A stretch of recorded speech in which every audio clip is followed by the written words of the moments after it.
Hey, what's up guys? We're going to look at parabolic motion and solve some problems using the mechanics of parabolic motion. So you can see here, whenever an object is thrown, it follows a shape known as a parabola. And that's the shape that any object thrown within a gravitational field follows. A few points to note. Weight is the only force acting and it acts vertically down.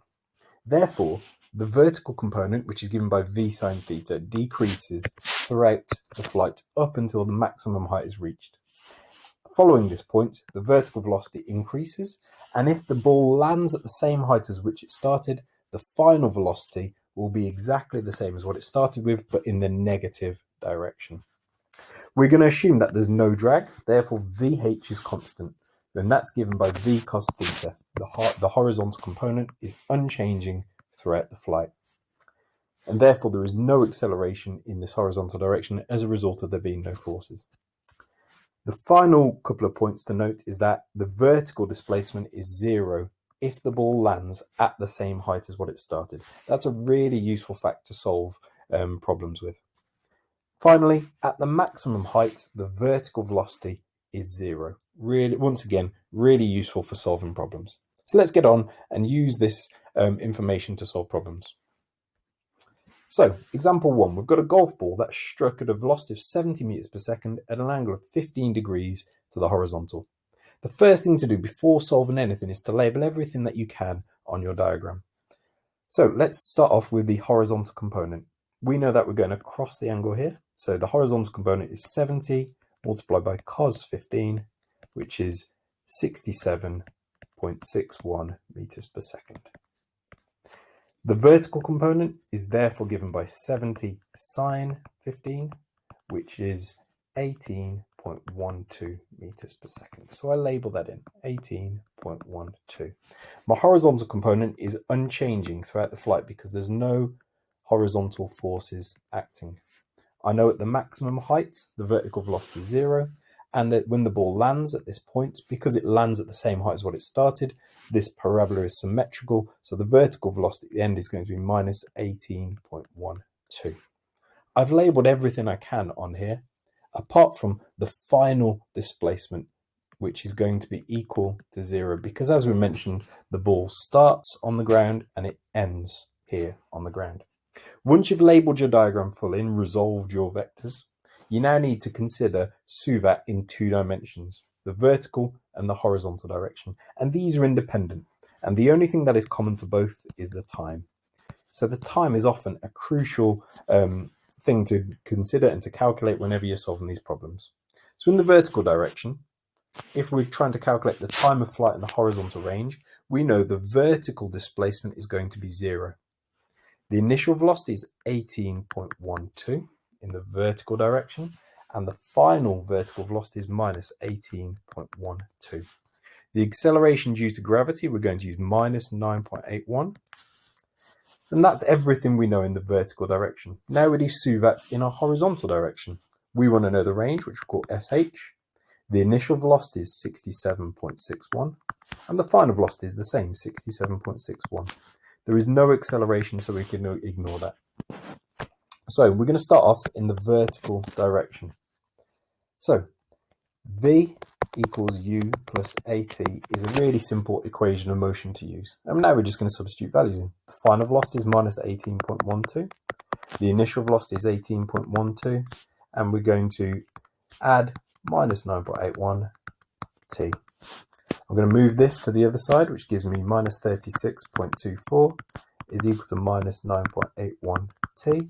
The negatives cancel off, and the time is simply 36.24 divided by 9.81, and that gives me a time of flight of 3.69 seconds. So even though we've calculated the time in this vertical direction, time is common to both the vertical and the horizontal motion. So in the horizontal direction, I can put 3.69 in here. Now, if I want to calculate the horizontal range, I'm going to be working in the horizontal direction. So I say SH is equal to VH multiplied by T. So the maximum range is simply 67.61 multiplied by 3.69, which gives me a range of 250 meters. Really simple and straightforward. We're just making sure that we're working out SUVAT in the vertical and horizontal directions, and we've got all the information to hand. With the same situation, we now want to work out what is the maximum height. And the key to working out the maximum height is remembering that the vertical velocity is 0 at this maximum point at the top in the vertical direction. It's not getting any higher. We don't need to consider the horizontal motion here. We already know the horizontal range is 250 and the time of flight is 3.69. So we want to work out the maximum height, so I'll call it SV. We don't know that. The initial speed is 18.12. The final speed is 0, and the acceleration due to gravity is minus 9.81, as we've seen before. This time, we're just going to work in the vertical direction. We're going to use v squared is equal to u squared plus 2as. The final velocity 0 is equal to 18.12 squared plus brackets 2 times minus 9.81 times by SV, and we don't know that yet. Now just working the maths through, 0 is equal to 328.33, take away 19.62 SV for the vertical displacement. I'm going to take this to the other side, so I get minus 328.33 is equal to minus 19.62 SV. We can cancel these negatives, so the maximum height is simply 328.33 divided by 19.62, and that gives me a maximum height of 16.7 meters. So given just the initial velocity and the angle, we've worked out the horizontal range, we worked out the time of flight, and the maximum height. It's very simple, very straightforward. This is a more complex parabolic motion question, and the complexity arises from the fact that the person is throwing a ball from a height of 1.5 meters and it lands on the ground. Therefore, we can't say that the vertical displacement is 0. We're going to say that the vertical displacement when it lands is minus 1.5 meters, and that adds a slight level of complexity because this parabola is no longer symmetrical. But we go through the same process. So we're going to start off by resolving our vectors. This ball is thrown at 20 meters per second at an angle of 35 degrees to the horizontal. Therefore, the horizontal component is going to be 20 cos 35, which gives me 16.38 meters per second. And the vertical component is going to be 20 sine 35, which is 11.47 meters per second. I can't label much else because I don't know the final vertical velocity because it's not symmetrical, so I can't say it's the negative of this value. But let's go and fill in everything that we can do in the SUVAT down here. So we know the final vertical displacement is minus 1.5 because it lands 1.5 meters below where it started. Its initial speed is 11.47, but we don't know this final speed here, v, for the vertical direction. So I'll leave that as v. We do know the acceleration due to gravity, however, is minus 9.81, and we don't know the time. In the horizontal direction, we don't know the range, so I'll call that SH. We know that the initial speed in the horizontal direction is 16.38, and that's always the same. So the final speed is 16.38, and the acceleration is 0. There's no horizontal forces acting. So if we work out in the vertical direction, because we want the vertical speed at the end, we can use the equation of motion. V squared is equal to u squared plus 2as. And we just got to put in our numbers. So v squared is equal to 11.47, that's our initial speed squared, plus 2 times minus 9.81 times by minus 1.5. You've got to be really careful with your negatives here. So v squared is equal to 160.99. So v is the square root of that. And we get an answer of 12.7 meters per second. This is where you have to use a little bit of common sense in thinking about the problem.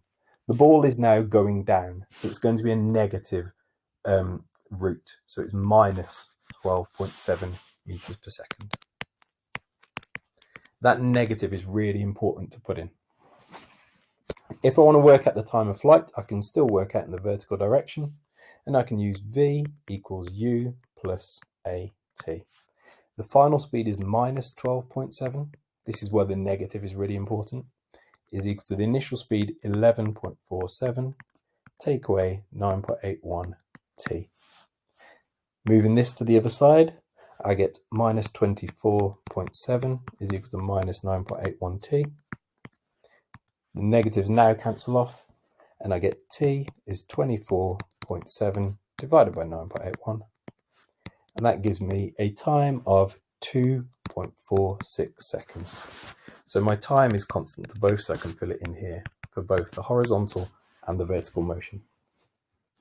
If we stick with this problem and we now want to work out the horizontal range and the final velocity, we're now going to look at the horizontal motion. And the only equation we can use in the horizontal direction is SH is equal to VH multiplied by T. So the horizontal range is simply 16.38 multiplied by 2.46, which is 40.3 meters. The final part of this question is asking for what is the final velocity, and a lot of people get confused by this. And what you have to remember is that we've got a vertical component and we've got a horizontal component. And if it's asking for the final velocity, it's what is this velocity here? The way we do that is just by taking the vectors and calculating the resultant. So we know that VH is equal to 16.38, and we know that V vertical is minus 12.7. Therefore, the resultant velocity vector is given by Pythagoras. So we say V squared is equal to 16.38 squared plus minus 12.7 squared. And when you just do the bit of Pythagoras there, you'll work it out that the final velocity is 20.7 meters per second, which makes sense. The initial speed was 20 meters per second and the final speed is 20.7. It's got a little extra velocity because it's ended lower than where it began, because it landed 1.5 meters below where it started. So in summary, what you've really got to remember with any parabolic motion question are some of the basics. That weight acts vertically down, that there's no drag, so the horizontal velocity is constant.